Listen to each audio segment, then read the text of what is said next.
Ben, a lot's been said about replacing over 2,000 yards in production in the wide receiver group, not to mention throwing in a new pro-style offense on top of that.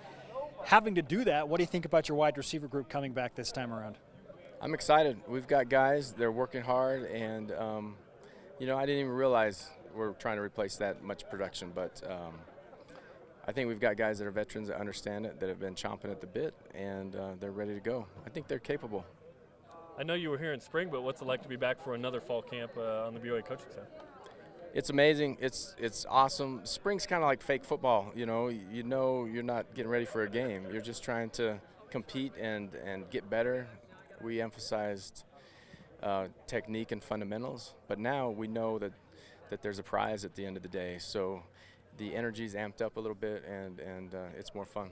How do you corral that energy? Because they're going to come out with a lot of passion and ready to go, especially early in camp. How do you corral some of that and save it so that later in camp you can kind of bring some of that back? It's healthy, but I think we took care of it naturally. You don't have pads on the first 2 days, so you can't be crazy. You can't be throwing your body around too much. So I think that naturally took care of it. The guys have handled it well. We're not trying to hold back anything. We want these guys to practice at game speed, and we want to make practice harder than a game. So, it's not a bad thing. Tell us about some of the guys in your group that could make an impact this season, you think? Right now there's a lot of battles still going on, so that's yet to be determined.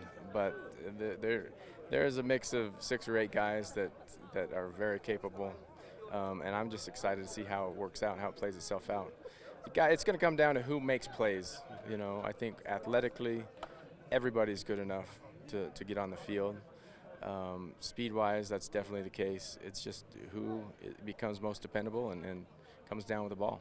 The fans assume that because the guy had a significant impact last year that he'll start and play and that kind of thing. How do you guys evaluate that, but also have your own evaluation of the player's skills? I think that assumption would be incorrect. There are positions that have yet to be earned out there, at the wide receiver spot anyway. Experience is important, but it's not everything. And we've got to find the right mix of guys that are going to complement each other and more than anything make the quarterback's job easier. One of your experienced guys is Nick Kurtz. Had a kind of a breakout year last year. He's been banged up early in the season, so there's naturally some concern there about when he'll be available. What's the timetable for his return? I think he's ahead of schedule, and I think there's a chance we get him back for that first game. We're not going to rush it. It's a long season. We miss him out there without a doubt, and it's too bad, the timing of it. The timing of it's too bad because we like to have a fall camp to work on some stuff and get his confidence up.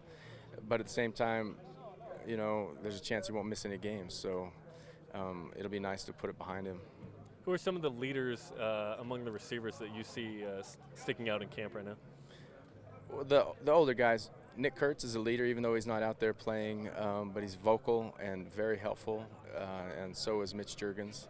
And Garrett just understands the offense really well too. So the Juergens brothers and Nick are probably the most vocal. Can you tell the difference between the Juergens? Not very well. Do you know the key? What's the key? The mole from Mitchell. The mole right here. Can you see it in right a helmet? Side. Yeah. Oh, it's below. I think it's below the helmet. Okay. Yeah. All right. It'd be tough with the pads though, scrunching up. Pads, helmet. Number 87 too, right? I used to go. I'll be honest. I've actually thought that if they really wanted to switch numbers, I would have no clue. But I used to be the wedding ring, but then Mitch got married this year, so can't go with that anymore.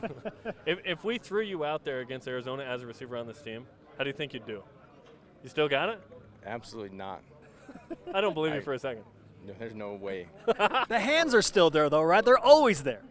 They could be ready if I knew I was going to have to do it. Give me 2 weeks, they'd be ready, but not right now. You were recently honored for your Canadian football career in Montreal. What did that mean to you to go back and have the fans embrace you that way and to be kind of inducted as a legend in the CFL? It was an incredible weekend, and it was great to have my whole family there, and daughters have grown up, so they can Coach Cahoon, baby. They can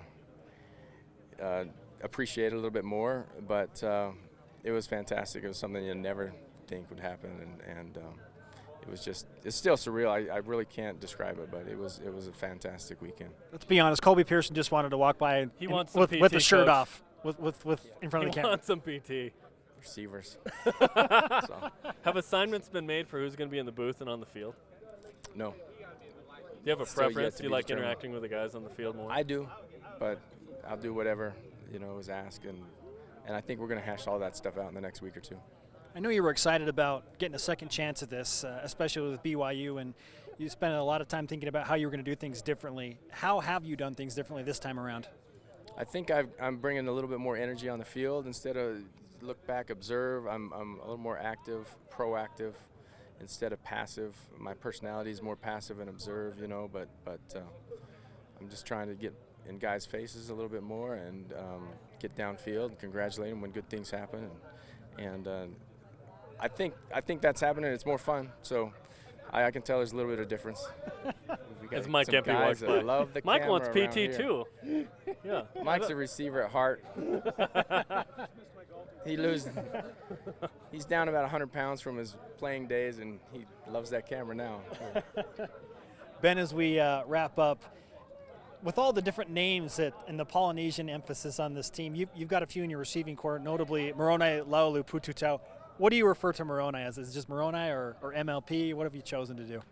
Moroni or Mo. I have not attempted the last name at all, and I don't think I ever will. It's fair. But it's just Mo when it needs to be short, and Moroni when we got a little time. Get Mo catches. That's what I think. Yeah. Coach, thanks for the time. You bet. Pleasure, guys.